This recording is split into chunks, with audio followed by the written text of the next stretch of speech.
नमस्कार, मी Suvarna Joshi. Speed news मध्ये आपलं स्वागत. सुरुवात करूया वेगवान बातम्यांना. आज राज्याच्या अर्थसंकल्पीय अधिवेशनाला सुरुवात झाली. मुख्यमंत्री उद्धव ठाकरे विधान भवनामध्ये आल्यानंतर त्यांनी छत्रपती शिवाजी महाराज यांच्या पुतळ्याला पुष्पहार अर्पण केला. इंधन दरवाढी विरोधात सायकल आंदोलन करण्यात आलं. काँग्रेसचे आमदार सायकलवरून विधान भवनामध्ये आले. यामध्ये काँग्रेसचे प्रदेशाध्यक्ष नाना पटोलेही सहभागी होते. त्यांनी पेट्रोल, डिझेल, घरगुती गॅस या दरवाढी विरोधात निषेध नोंदवला. केंद्र सरकारचा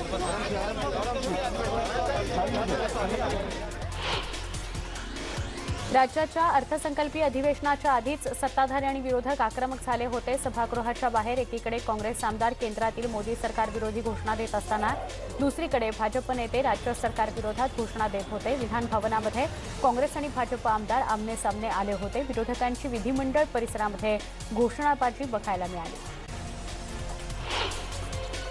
अधिवेशनाची सुरुवात राज्यपालांच्या अभिभाषणाने झाली. यावेळी राज्यपालांनी माझं शासन कर्नाटक महाराष्ट्र विवादाबाबत सुप्रीम कोर्टात ठाम भूमिका मांडत असल्याचं सांगण्यात आलं. तसंच जीएसटीचा निधी केंद्राकडे थकीत असल्याचंही राज्यपालांनी स्पष्ट केलं.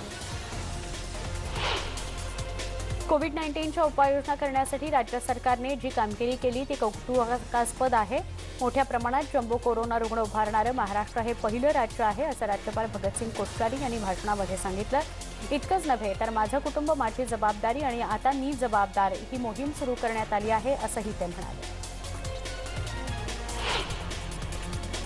राज्यपालांनी विधानसभा अध्यक्ष निवडणूक घेण्याविषयी सांगूनही अजित पवार का घाबरतात असा सवाल करत विरोधी पक्षनेते देवेंद्र फडणवीस यांनी महाविकास आघाडीवर हल्लाबोल केला. सरकार अल्पमतात जाण्याची भीती वाटत असल्याचा टोलाही फडणवीस यांनी लगावला. विधान भवनावर काढण्यात आलेली सायकल रॅली ही केवळ फारसे अशी टीका विरोधी पक्षनेते देवेंद्र फडणवीस यांनी केली. महाराष्ट्रामध्ये इंधन दर सर्वाधिक आहे, तसंच राज्य सरकारनं 27 रुपये कर लावला आहे. त्याचबरोबर राज्यात पेट्रोल 9 ते 10 रुपयांनी महाग आहे, तर गुजरातमध्ये पेट्रोलचा दर 10 रुपयांनी स्वस्त आहे, असंही फडणवीस म्हणाले. राज्यपालांकडे पाठवण्यात आलेली 12 नावं राज्यपालांनी जाहीर करावीत, त्यानंतर आम्ही वैधानिक विकास महामंडळाची घोषणा करू, असं उत्तर उपमुख्यमंत्री अजित पवारांनी दिलं. विधिमंडळाच्या समित्या आहेत, त्यांचं कामकाज संविधानिक होतं की वैधानिक हे तपासणं गरजेचं आहे, असं काँग्रेसचे प्रदेशाध्यक्ष नाना पटोले म्हणाले. त्याचबरोबर वैधानिक मंडळाला निधी मिळाला पाहिजे अशी भूमिका नाना पटोलेंनी मांडली. नाना पटोले यांनी राज्यपाल भगतसिंग कोश्यारी यांच्यावर टीका केली. राज्यपालांची भूमिका ही संशयास्पद आहे, असं नाना पटोले म्हणाले. आम्ही विकास मंडळ करणारच आहोत, याबाबत कुणीही शंका कुशंका घेऊन राजकारण करण्याची गरज नाही, असं उपमुख्यमंत्री अजित पवार म्हणाले. भाजप नेते सुधीर मुनगंटीवार यांनी सत्ताधाऱ्यांना धारेवर धरलं. विकास महामंडळाच्या मुद्द्यावरून भाजपने आक्रमक भूमिका घेतली. विकास महामंडळ आघाडी सरकारनं विदर्भ मराठवाड्यावर अन्याय करू नये, तसंच राज्य सरकारला खरा चेहरा समोर आला आहे, अशी टीका मुनगंटीवारांनी केली. राज्याचे अर्थसंकल्पीय अधिवेशन सुरू होत असतानाच विरोधक आक्रमक झाले. कोरोना आणि संजय राठोड प्रकरणावरून विरोधक सरकारला घेरण्यासाठी सज्ज झालेले आहेत, त्यामुळे सरकारची कसोटी लागणार आहे. राज्याचं अर्थसंकल्पीय अधिवेशन कोरोना आणि संजय राठोड प्रकरणावरून आक्रमक दिसणार आहे. अधिवेशनाच्या पहिल्या दिवशी 32 जणांना कोरोनाची लागण झाल्याचं उघड झाले. विधिमंडळ, मंत्रालय, पोलीस सुरक्षा, प्रसारमाध्यमांचे प्रतिनिधी यांचा यात समावेश आहे. एकाही आमदाराची टेस्ट पॉझिटिव्ह आलेली नाही. बहुतेक आमदारांनी खासगी कोरोना टेस्ट केले आहेत, त्यामुळे संपूर्ण डेटा तुर्तास उपलब्ध झाला नव्हता. अर्थसंकल्पीय अधिवेशनासाठी आरटीपीसीआर चाचणीचा अहवाल आवश्यक आहे, मात्र त्याची प्रिंटआउट देणारे कर्मचारी विधिमंडळाबाहेर वेळेवर न पोहोचल्यानं अनेकांचा खोळंबा झाला होता. अनेक जण रांगेत उभे राहिले होते. हा अहवाल नसल्यामुळे विधिमंडळ परिसरामध्ये प्रवेश करता येणार नसल्यानं अनेकांचा खोळंबा झाला. पंतप्रधान नरेंद्र मोदी यांनी कोरोना प्रतिबंधक लस घेतली. लसीचा पहिला डोस घेतला. नवी दिल्लीच्या एम्समध्ये जाऊन मोदींनी लस घेतली. कोरोना विरोधातील जागतिक लढाईला बळ देण्यासाठी आपल्या डॉक्टर आणि वैज्ञानिकांनी ज्या जलदगतीने काम केलं ते कौतुकास्पद आहे, असं ते म्हणाले. यावेळी लसीकरणासाठी देशवासियांना त्यांनी आवाहन केलं. पंतप्रधान नरेंद्र मोदी यांनी नर्स पी निवेदा यांनी त्यांना लस दिली. लस दिल्यानंतर पंतप्रधानांनी सगळ्यांची आपुलकीने चौकशी केली. निवेदा यांनी या संदर्भात माहिती दिली. निवेदा यांनी लस केव्हा दिली याचा पत्ताही मला लागला नाही, असं पंतप्रधान नरेंद्र मोदी म्हणाले. पंतप्रधान नरेंद्र मोदींच्या पाठोपाठ आता बिहारचे मुख्यमंत्री नितीश कुमार यांनी सुद्धा कोरोनाच्या लसीचा पहिला डोस घेतला. पाटणा इथल्या लसीकरण सेंटरवर जाऊन त्यांनी लस टोचून घेतली. खासदार श्रीकांत शिंदे यांना कोरोनाची लागण झाली आहे, त्यामुळे त्यांच्या संपर्कात आलेल्या लोकांनी खबरदारी घ्यावी, असं आवाहन श्रीकांत शिंदेंनी स्वतःहून केलं आहे. पंतप्रधान नरेंद्र मोदींनी लस घेतली, त्यांच्या पाठोपाठ आता मी सुद्धा लस घेणार असा निर्धार पुण्यातील ज्येष्ठ नागरिकांनी व्यक्त केला. तसंच लसीकरणाच्या दुसऱ्या टप्प्यासाठी पुणेकर सकारात्मक असल्याचं दिसून आलं. नाशिकमध्ये सिव्हिल रुग्णालयात कोरोना लसीकरण कक्षाला अद्याप टाळंच बघायला मिळालं. प्रशासकीय यंत्रणा तयार नाहीये, कारण कोणत्याही तशा प्रकारच्या स्पष्ट सूचना नसल्याचा दावा यंत्रणेनं केला. शहरातील सगळ्या लसीकरण कक्ष उघडलेले नाहीत. नियोजनाबाबत पालिका आणि सिव्हिल प्रशासन उदासीन असल्याचं चित्र आहे. त्याचवेळी जिल्हा परिषद आरोग्य यंत्रणा सतर्क झाल्याचं चित्र आहे. ग्रामीण भागात 18 सेंटर्सवर लसीकरणाला सुरुवात झालेली आहे. अमरावती जिल्ह्यातील जिल्हा सामान्य रुग्णालयामध्ये लसीकरणाला जिल्हाधिकारी शैलेश नवाल यांच्या उपस्थितीत सुरुवात झाली. जिल्ह्यात 8 ठिकाणी खासगी केंद्रांवरून 250 रुपये भरून लस टोचून घेता येते. या टप्प्यात सिनियर सिटीजन्स आणि वय 45 ते 59 ज्यांना हायपरटेन्शन आहे, कर्करोग आहे, त्यांनाही ही लस दिली जाणार आहे. वाशिम जिल्ह्यातील सगळ्या 60 ते 45 वर्षावरील विविध व्याधीग्रस्त असलेल्या व्यक्तींना 7 शासकीय आणि 9 खासगी अशा 16 रुग्णालयांमध्ये कोरोनाची लस देण्यात येणार आहे. यासाठी कोविन ॲप, आरोग्य सेतू ॲप आणि प्रत्यक्ष लसीकरण केंद्रावर नावाची नोंदणी करता येणार आहे. नागपूरमधील लसीकरण मोहीम खोळंबली आहे. ज्येष्ठ नागरिकांसाठी राबवण्यात येत असलेल्या लसीकरण मोहिमेमध्ये आलेल्या तांत्रिक बिघाडामुळे ज्येष्ठ नागरिकांना त्रास सहन करावा लागला. कोविन ॲपमध्ये आलेल्या तांत्रिक अडचणीने गोंधळ उडाला, त्यामुळे अनेक ज्येष्ठ नागरिक आल्यापावली परत गेले. हिंगोलीमध्ये कोरोनाचा वाढता प्रादुर्भाव बघता जिल्हाधिकाऱ्यांनी 1 ते 7 मार्चपर्यंत जिल्ह्यामध्ये संपूर्ण संचारबंदी लागू केली आहे. त्यानुसार आज हिंगोली शहरातील संपूर्ण मार्केट यार्ड, त्याचबरोबर संपूर्ण बाजारपेठा बंद बघायला मिळाल्या.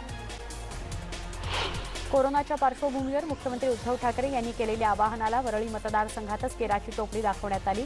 कोरोनाचे सगळे नियम धुडकावत वरळीतल्या नाईट क्लबमध्ये पार्टीचं आयोजन करण्यात आलं होतं. मनसे नेते संतोष धुरी यांनी फेसबुक लाईव्हच्या माध्यमातून याची पोलखोल केली. वरळीत पबला 1 वाजेपर्यंत परवानगी कशी मिळते आणि अशा कोणत्या सुप्त शक्ती तिथं आहेत हे कळत नाही, अशी खोचक टीका भाजप नेते आशिष शेलारांनी केली आहे. त्याचबरोबर शिवजयंतीला परवानगी मिळत नाही, मात्र पबला परवानगी कशी मिळते असा सवालही शेलारांनी केला. परळीत कोरोनाच्या नियमांचं उल्लंघन करून सुरू ठेवण्यात आलेल्या पबची दखल पर्यावरण मंत्री आदित्य ठाकरे यांनी घेतली. कोरोनाच्या नियमांचं उल्लंघन करणाऱ्या पबवर एफआयआर दाखल करण्यात येणार आहे, अशी माहिती त्यांनी दिली.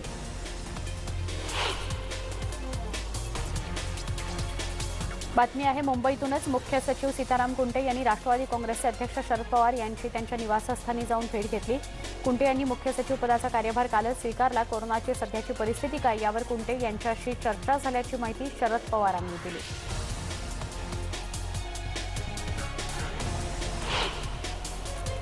भारतात गेल्या 24 तासात कोरोनाच्या नव्या 15,510 रुग्णांची नोंद झाली. एकूण पॉझिटिव्ह रुग्णांची संख्या 1,10,96,731 वर गेली आहे. 106 कोरोना बळींची नोंद झाली. एकूण कोरोना बळींची संख्या 1,57,157 इतकी आहे.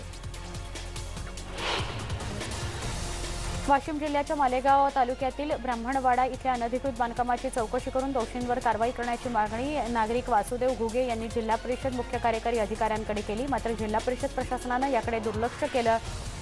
वासुदेव घुगे यांनी असं म्हटलंय, पाण्याच्या टाकीवर चढून त्यांनी शोले स्टाईल आंदोलन सुरू केलं. बंगळुरू अहमदाबाद पॅसेंजरमध्ये चोरट्यांची लूट दरोडा बघायला मिळतोय. सोलापूर कर्नाटक सीमा भागात पहाटे चोरट्यांनी पॅसेंजर लुटली. बोरोटो ते नागनसूर दरम्यान चोरटे ट्रेनमध्ये चढले. चोरट्यांनी 50 तोळे सोनं लुटले आणि प्रवाशांना मारहाणही केलेली आहे. या प्रकरणी सोलापूर रेल्वे स्थानकात प्रवाशांकडून तक्रार दाखल करण्यात आली आहे. मात्र झालेल्या घटनेमुळे प्रवाशांमध्ये भीतीचं वातावरण आहे. आज पहाटे 4च्या सुमारास कामाला जाण्यासाठी कैलास पाठक निघाले असताना त्यांच्यावर अज्ञात व्यक्तीनं चाकूनं हल्ला केला आहे आणि त्यांची हत्या केल्याचा संशय नागरिकांनी व्यक्त केला. नालासोपारा पोलिसांनी घटनास्थळी धाव घेत मृतदेहाचा पंचनामा सुरू केला. मुंबई पोलिसांनी अशा एका ठग दुल्हाचा पर्दाफाश केलाय, ज्याने अनेक तरुणींशी लग्न करून त्या तरुणींची लाखो रुपयांना फसवणूक तर केलीच, पण त्यांचा क्रूरपणे शारीरिक छळ देखील केलाय. जादूटोणा शिकवून तुझ्यावर नोटांचा पाऊस पडू शकतो, तुला 50 कोटी रुपये मिळवून देऊ शकतो असं आमिष दाखवून एका अल्पवयीन मुलीला वारंवार नको ती मागणी करणाऱ्या एका तांत्रिकासह 5 जणांना गुन्हे शाखेच्या पथकानं जेरबंद केलं. सोपान कुंबरे हा या टोळीचा सूत्रधार आहे. पीडित मुलगी मैत्रिणीच्या माध्यमातून आरोपीच्या संपर्कात आली होती. भिवंडी तालुक्यातील पडघा वनक्षेत्रात मोठ्या प्रमाणात खैराची तस्करी होते. मुंबई नाशिक महामार्गावरील गंगारामपाडा इथल्या संग्रीला रिसॉर्टमध्ये खैराच्या सोलीव लाकडाचा साठा असलेला टेम्पो येणार असल्याची माहिती पडघा वनक्षेत्रपाल संजय धारवणे यांना मिळाली होती. त्यांनी मध्यरात्री त्यांच्या पथकाचा टेम्पो अडवून पाहिलं, चेक केलं, तपासणी केली असता त्यांना भाताच्या तुसाच्या खाली लपवून ठेवलेला तब्बल 14 लाखांचा खैर लाकडाचा साठा आढळून आलाय. टेम्पो जप्त करण्यात आला असून चालक फरार आहे. वर्ध्यात संपत्तीच्या वादातून काकानं पुतण्याच्या जिनिंग फॅक्टरीला आग लावली आहे. दीपक त्र्यंबक देशमुख राहणारा वाढोणा असं जिनिंग जाळणाऱ्या काकाचं नाव आहे. आरवी इथल्या कौस्तुभ देशमुख हा त्याच्या जिनिंगमध्ये काम करत होता. त्यावेळी तलवार घेऊन काकाने कौस्तुभला धमकावलं, पेट्रोल टाकून कापसाची जिनिंग जाळली. पोलिसांनी दीपक देशमुख तसंच गाडी चालकाला ताब्यात घेतलं. अंबरनाथमध्ये शॉर्ट सर्किटमुळे बँकेत आग लागल्याची घटना घडली आहे. रविवारी बँकेला सुट्टी असल्यानं बँक बंद होती, त्यामुळे मोठा अनर्थ टळला. पनवेलकर प्लाझा या इमारतीच्या तळमजल्याला असलेल्या IDBI बँकेत ही आग लागली होती. बँकेतील कागदपत्रांचं मोठं नुकसान झालं आहे. भिवंडी कल्याण रोडवरील गोरेगाव इथल्या उर्मिया स्वामी या लाकडाच्या कारखान्याला मध्यरात्री भीषण आग लागली. या आगीत लाखो रुपयांचा लाकडाचा साठा जळून खाक झालाय. मशीन सुद्धा जळल्यानं मोठं नुकसान झालंय. तर नागपूरमध्ये बुटीबोरी इथल्या फार्मा कंपनीला आग लागली. या आगीची माहिती मिळताच अग्निशमन दलाच्या गाड्या घटनास्थळी दाखल झाल्या. आगीचं कारण मात्र समजू शकलेलं नाही. आग विझवण्यात यश आलंय. उत्तर प्रदेशचे मुख्यमंत्री योगी आदित्यनाथ यांनी लखनौमध्ये डॉक्टर श्यामाप्रसाद मुखर्जी हॉस्पिटलला भेट दिली. इथल्या कोरोना प्रतिबंधक लसीकरणाचा त्यांनी आढावा घेतला. भाजपचे राष्ट्रीय अध्यक्ष JP नड्डा हे उत्तर प्रदेशच्या दौऱ्यावर आहेत. त्यांनी वाराणसीतील सुप्रसिद्ध काशी विश्वनाथ मंदिरात जाऊन दर्शन घेतलं, पूजा केली.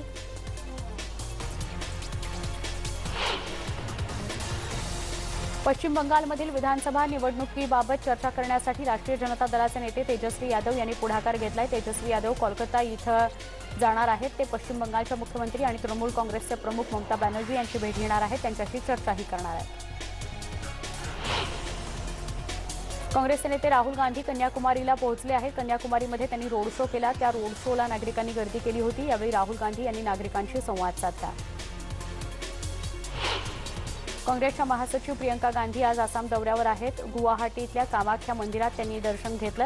आसामच्या निवडणुकांमध्ये आम्ही चांगली कामगिरी करू, आमचे कार्यकर्ते चांगलं काम करतायत असा विश्वास त्यांनी व्यक्त केला. उत्तर प्रदेशामध्ये आजपासून EMU सेवा पुन्हा सुरू करण्यात आली आहे. कोरोनाच्या काळात ही सेवा बंद ठेवण्यात आली होती. EMU सेवा सुरू केल्यामुळे प्रवाशांनी समाधान व्यक्त केलं आहे. उत्तर प्रदेशामध्ये आजपासून शाळा सुरू होणार आहेत. 1ली ते 5वी पर्यंत शाळा सुरू करायला सरकारनं परवानगी दिली आहे. कोरोनाचे नियम काटेकोरपणे पाळावे लागणार आहेत. अमेरिकेत आता कोरोनावरील 3ऱ्या लसीला मान्यता मिळाली आहे. जॉन्सन अँड जॉन्सनची लस देखील कोरोनावरील अधिकृत लस म्हणून घोषित झाल्यानंतर अमेरिकेमध्ये लसीकरणाला वेग येईल. अन्न आणि औषध प्रशासनानं परवानगी दिल्यानंतर आता जॉन्सन अँड जॉन्सनच्या लसीचा वापर व्यापक होणार आहे. नॅशनल इन्स्टिट्यूट ऑफ हेल्थचे संचालक डॉक्टर फ्रान्सिस कॉलिन्स हे म्हणतात की 3ऱ्या लसीचा पर्याय असणं खरोखर चांगली बातमी आहे. अर्जेंटिनामध्ये सरकारकडून सुरू असलेल्या कोविड-19 लसीकरण कार्यक्रमाच्या निषेधार्थ हजारो लोकांनी शनिवारी रस्त्यावर उतरून निदर्शनं केली. अर्जेंटिनामध्ये लसीकरणादरम्यान घोटाळा झाल्याचा आरोप होतोय. लस घोटाळ्यावर लक्ष केंद्रित करून निषेध करणाऱ्यांनी आपली तक्रार दर्शवण्यासाठी बॅनर, अर्जेंटिनाचे झेंडे आणि हाताने बनवलेली चिन्ह आणली होती. डिसेंबरमध्ये लसीकरण मोहिमेच्या सुरुवातीपासूनच अर्जेंटिनाच्या आरोग्य मंत्रालयाच्या संकेतस्थळावर कोविड-19 लसीकरणाच्या विरोधात एकूण लाखो जणांनी टीका केली होती. अफगाणच्या आरोग्य मंत्रालयाच्या अधिकाऱ्यांचं म्हणणं आहे की देशातील 4,600 पेक्षा जास्त आरोग्य कर्मचारी आणि डॉक्टरांना आतापर्यंत कोविड-19 लस देण्यात आली आहे. गेल्या काही दिवसांमध्ये 1705 पुरुष आणि 533 महिला डॉक्टर्स आणि आरोग्य कर्मचाऱ्यांना लसी देण्यात आल्या आहेत. शनिवारी काबूलच्या इस्तेकलाल हॉस्पिटलमधील डॉक्टर्स आणि इतर कर्मचाऱ्यांना त्यांचे डोस मिळाले। या महिन्याच्या सुरुवातीला अफगाणिस्तानला भारत सरकारकडून ऑक्सफर्ड ॲस्ट्राझेनेका लसीचे 5 लाख डोस मिळाले आहेत। देशात कोरोना व्हायरसच्या 55,700हून अधिक रुग्णांची नोंद झाली असून 2,443 मृत्यू झालेले आहेत। जर्मन प्रांतातील लिंबुर्गमधील कॅथोलिक बांधवांनी कोविड-19 साथीच्या आजारामध्ये मृत्युमुखी पडलेल्या व्यक्तींचं स्मरण केलं। जर्मन बिशप कॉन्फरन्सचे अध्यक्ष असलेले बिशप जॉर्ज बाइन्स्टिंग यांनी शनिवारी लिंबुर्गमधील चर्च सेवेतील 70,000हून अधिक जर्मन पीडितांचं स्मरण केलं। प्रत्येक माणूस अनमोल आणि मौल्यवान आहे। पॅलेरिटिव्ह केअर युनिटच्या एका नर्सनं सांगितलं की या महामारी दरम्यान लोकांचे बळी जात असताना पाहणं खूप वेदनादायी आहे। कोरोनावरील फायझर लस घेऊन एक विमान शनिवारी हाँगकाँगमध्ये दाखल झालं। हाँगकाँगने सिनोवॅक, ॲस्ट्राझेनेका आणि फोसून फार्माकडून 22.5 दशलक्ष डोसच्या खरेदीसाठी सौदे केले। हाँगकाँगमधील सामुदायिक केंद्रे आणि बाह्यरुग्ण दवाखान्यांमध्ये लस घेण्यास प्राधान्य दिलं जाणार आहे। सुमारे 2.4 दशलक्ष लोकांपैकी 60 वर्ष व त्यापेक्षा मोठं तसंच आरोग्यसेवा कर्मचारीही यामध्ये सहभागी झालेले आहेत। सरकारनं सांगितलं की लसीकरण कार्यक्रमाच्या पहिल्या 2 आठवड्यांसाठी नोंदणी पूर्ण झाली आहे।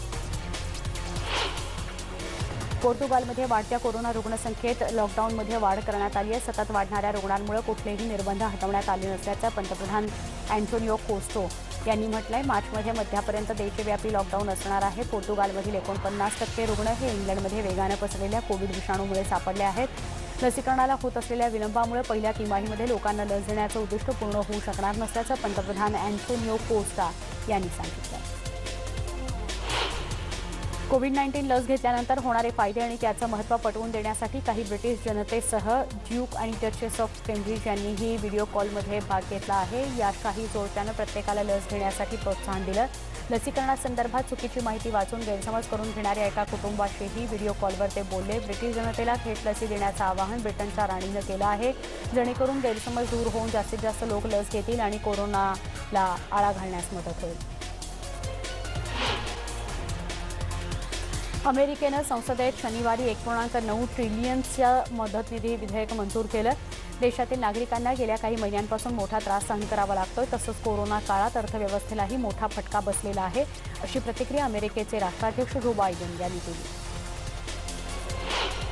मानवाधिकारांच्या उल्लंघनासाठी सौदी अरेबियाला जबाबदार मानलं जाईल, असं विधान अमेरिकेचे राष्ट्राध्यक्ष जो बायडेन यांनी केलं आहे। पत्रकार जमाल खाशोगी यांच्या हत्येविषयी अमेरिकेनं नुकताच एक अहवाल सादर केला। त्यानंतर या प्रकरणी पत्रकारांनी विचारलेल्या प्रश्नांना बायडेन यांनी उत्तर दिलं। न्यूयॉर्कमधल्या मॅनहॅटनमध्ये आयोजित करण्यात आलेल्या रॅलीमध्ये दिग्गज नेत्यांनी हजेरी लावली होती। आशियाई अमेरिकन समुदायाच्या समर्थनार्थ या रॅलीचं आयोजन करण्यात आलं होतं। सिनेटचे बहुसंख्य नेते या रॅलीला उपस्थित होते। न्यूयॉर्कचे अटॉर्नी जनरल लेटिटिया जेम्स आणि महापौर बिल डी ब्लासिओ हे देखील या रॅलीत सहभागी झाले। अल्जेरियामध्ये हजारो आंदोलक रस्त्यावर उतरले होते। अल्जेरियाच्या राजधानीत मोर्चाचं आयोजन करण्यात आलं होतं। त्यावेळी आंदोलनकर्त्यांनी जोरदार घोषणाबाजी केली। आमच्या मागण्या पूर्ण होईपर्यंत आम्ही थांबणार नाही, आमचा लढा सुरूच राहील, असा इशारा त्यावेळी आंदोलनकर्त्यांनी दिला। स्पेनमध्ये रॅप कलाकार पाब्लो हासेल याच्या अटकेविरोधात आंदोलनं सुरूच आहेत। बार्सिलोनामध्ये सुरुवातीला शांततेत सुरू असलेल्या आंदोलनांनी नंतर हिंसक वळण घेतलं।